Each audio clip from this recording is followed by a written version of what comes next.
दोस्तों आज है 16 मार्च 2026। आजाद बोल इंडिया के इस वीडियो में आप देखेंगे टेल अवीव पर सैजिल का कहर। 12 घंटे में दूसरी मर्तबा ईरान ने दागी अपनी सबसे ताकतवर मिसाइलें। दुबई एयरपोर्ट के पास हुआ धमाका, ईरानी ड्रोन्स ने फ्यूल टैंक को बनाया निशाना, फ्लाइट्स कैंसिल। नुकसान से बौखलाए डोनाल्ड ट्रंप, मीडिया पर देशद्रोह का लगाया इल्जाम, लेकिन नाटो और चाइना को क्यों दिया सख्त अल्टीमेटम, बताएंगे हम। इसराइल के पास इंटरसेप्टर खत्म होने की खबर, अब खुद को बचाना भी हुआ मुश्किल। और ईरानी जनरल की दो टूक वार्निंग, कहा सिर्फ सरेंडर का रास्ता बचा है अमेरिका के पास, कहा अमेरिका कभी उबर नहीं पाएगा। शुरुआत करते हैं शो की। ईरान के हमले दनादन जारी हैं और मिसाइलें दागी जा रही हैं बिना नागा। हम लोग तो नागा करे बिना खबरें दे रहे हैं। छुट्टी लास्ट कब की थी पता नहीं, लेकिन ईरान की मिसाइलें छुट्टी नहीं कर रही। ईरान ने इसराइल में 16 मार्च को भी कहर बरपाया, शहर में ही मिसाइलों की बौछार कर दी। इस ताज़ा हमले में ईरान ने 12 घंटे में दूसरी बार अपनी स्ट्रेटजिक सॉलिड फ्यूल मिसाइल सैजिल का इस्तेमाल किया है, जिसे इसराइल के कमांड एंड कंट्रोल सेंटर्स को निशाना बनाने के लिए दागा गया। आसमान में ईरानी मिसाइलों की जो फुटेज सामने आई है, उनमें फ्रेगमेंटेशन मिसाइलें साफ देखी जा सकती हैं। ये मिसाइलें हवा में ही कई टुकड़ों में बट जाती हैं, क्लस्टर मिसाइल्स कह लीजिए। ये कई टुकड़ों में बटती हैं, कई पीसेस में हो जाती हैं, ताकि एयर डिफेंस सिस्टम को झांसा दिया जा सके और ज़्यादा तबाही मचाई जा सके। रिपोर्ट्स के मुताबिक इन हमलों में सुपर हैवी खुर्रम शहर मिसाइलों का भी इस्तेमाल हुआ है। सैजिल के साथ साथ खुर्रम शहर 2 टन तक के वॉरहेड ले जाने की ताकत रखती है, यानी ये बड़ा धमाका करती है। इस हमले के बाद तेल अवीव, हर्जिया और इसराइल के 140 से ज़्यादा इलाकों में सायरन की आवाज़ें गूंज उठी और इसराइलियों को रोज़ की तरह अपनी रात, अपनी शहर शेल्टर्स में जाकर गुजारनी पड़ी। इसराइल के कुछ इलाकों में मिसाइलों के सीधा टकराने के, डायरेक्ट हिट होने की भी खबरें हैं, जिससे शहर में अफरा तफरी और आग लगने जैसे हालात पैदा हो गए हैं। इसराइल के बाद चलते हैं दुबई, जहां के इंटरनेशनल एयरपोर्ट के करीब आज ईरान के ड्रोन हमलों की खबर ने पूरे इलाके में खलबली मचा दी है। दुबई गवर्नमेंट मीडिया ऑफिस ने इस बात की तस्दीक की है, कंफर्मेशन की है कि इन ड्रोन्स ने एयरपोर्ट के पास मौजूद एक फ्यूल टैंक को निशाना बनाया, जिससे वहां आग लग गई। यह हमला 16 मार्च की शहर में हुआ है। दुबई मीडिया ऑफिस के मुताबिक सिविल डिफेंस की टीमों ने फौरन कार्रवाई करते हुए उस आग पर काबू पा लिया, जो फ्यूल टैंक से टकराने की वजह से लगी थी। राहत की बात यह है कि इस हादसे में किसी के जख्मी होने की खबर अब तक नहीं आई है। ये हमला उस वक्त हुआ जब ईरान ने पहले ही ये वार्निंग जारी कर दी थी, कल ही 15 मार्च को, कि वो यूएई की सरजमी से उस हर होने वाले हमले का जवाब ज़रूर देगा जो ईरान के ऊपर हो रहा है। इस वाक़ये के बाद दुबई और उसके आसपास के इलाकों में सिक्योरिटी को हाई अलर्ट पर कर दिया गया है। ताज़ा अपडेट मेरे पास ये हैं कि कई रास्ते एयरपोर्ट की तरफ आने वाले बंद किए गए हैं, शायद कुछ नुकसान हुआ है। शुरुआत में छुट्टी वाली बात मैंने इसीलिए कही थी कि हम लोग इंसान हैं, लास्ट छुट्टी कब ली थी पता नहीं, इसलिए बुलेटिन लाने में देर हो जाती, कभी कभी बॉडी गवाही नहीं देती सुबह उठने में। तो आगे बढ़ते हैं, माफ़ कीजिएगा। अगली खबर सुनिए, बड़ी अहम है। 2 खबरें हैं इस खबर के अंदर। जंग में नुकसान से बौखलाए डोनाल्ड ट्रंप, नाटो, चाइना और मीडिया सबको धमका रहे हैं। अमेरिकी सदर डोनाल्ड ट्रंप ने ईरान के मोर्चे पर मिल रही नाकामियों और नुकसान को छुपाने के लिए अब मीडिया के खिलाफ मोर्चा खोल दिया है। ट्रंप ने फाइनेंशियल टाइम्स को दिए एक इंटरव्यू और सोशल मीडिया पोस्ट में ये साफ कहा है कि जो मीडिया आउटलेट्स ईरान के साथ मिलकर फेक न्यूज़ फैला रहे हैं, उन पर देशद्रोह यानी ट्रीजन के चार्जेस लगाए जाने चाहिए। ट्रंप का गुस्सा उन खबरों पर है जिनमें जंगी जहाज़ों के तबाह होने या अमरीकी नुकसान का दावा किया जा रहा है। यानी डोनाल्ड ट्रंप नहीं चाहते कि दुनिया में अमरीका के नुकसान की खबरें जाएं। नाटो और चाइना को भी ट्रंप ने वार्निंग दी। ट्रंप ने सिर्फ मीडिया ही नहीं बल्कि अपने साथियों को भी अल्टीमेटम दे दिया है। उन्होंने कहा कि अगर यूरोपीय मुल्कों ने स्ट्रेट ऑफ हॉर्मुज़ को खुलवाने में अमेरिका की मदद नहीं की तो नाटो का मुस्तकबिल बहुत बुरा हो सकता है।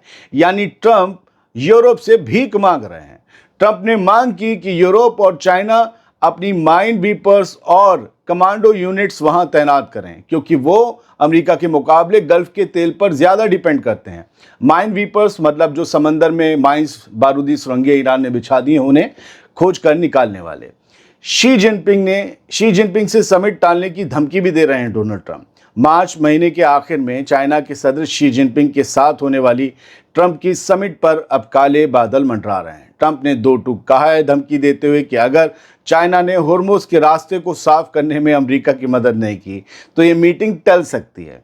ट्रंप के मुताबिक चाइना को मदद करनी चाहिए क्योंकि उसका 90% तेल यहीं से आता है। ये भी बता दो, ईरान से सबसे ज़्यादा आता है। इसके अलावा डोनाल्ड ट्रंप ने ईरान के खार्ग आइलैंड पर दोबारा हमला करने की भी धमकी दी है और इस बार सीधा निशाना ईरान का तेल एक्सपोर्ट हब होगा। पिछली बार हमला जो किया परसों, तो कहा कि हमने ऑयल फैसिलिटीज़ को छोड़ दिया, बस मिलिट्री इंफ्रास्ट्रक्चर को तबाह किया है।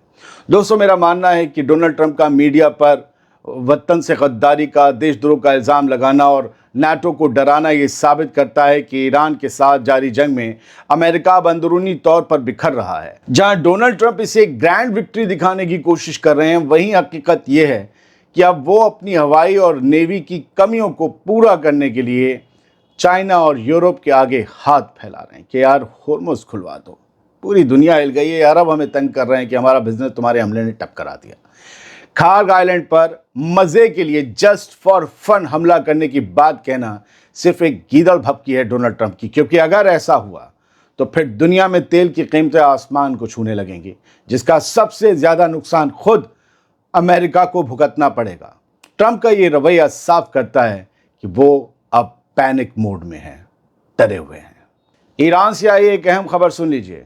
ईरान की फौजों के जॉइंट कमांड खत्म अल अंबिया के सरबराह मेजर जनरल अली अब्दुल्लाही ने दुश्मनों को सख्त वार्निंग देते हुए कहा है कि अब उनके पास सिवाय सरेंडर करने के कोई दूसरा रास्ता नहीं बचा। जनरल अब्दुल्लाही ने ईरानी आवाम के नाम जारी पैगाम में कहा कि पिछले महीने के आखिर में अमेरिका और इसराइल ने जो वॉर ऑफ एग्रेशन, जो आक्रामक जंग शुरू की थी, उसमें ईरानी फौजों ने उन्हें ऐसे ज़बरदस्त ज़ख्म दिए हैं जिनसे उबरना अब उनके लिए कभी मुमकिन न होगा।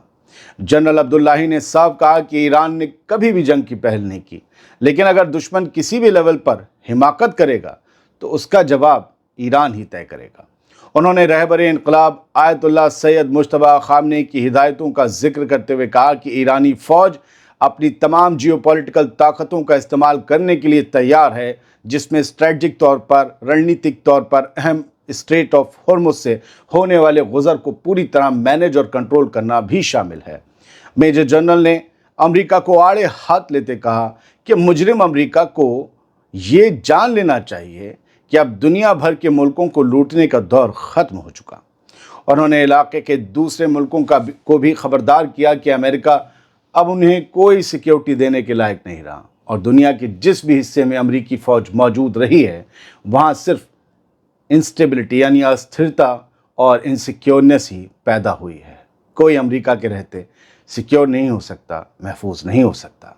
एक बड़ी खबर, इस्राएली हुकूमत ने इस हफ्ते अमेरिका को आगाह किया है कि उसके पास बैलिस्टिक मिसाइल इंटरसेप्टर्स की भारी कमी हो गई है, यानी समझे आयरन डोम की और बाकी एयर डिफेंस की खुराक ख़त्म हो रही है।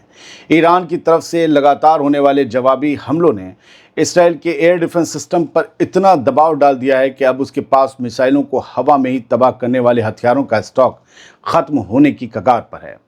सेमाफोर से बात करते हुए एक अमरीकी अफसर ने बताया कि अमेरिका को पिछले कई महीनों से इसराइल की इस गिरती हुई ताकत का अंदाज़ा था।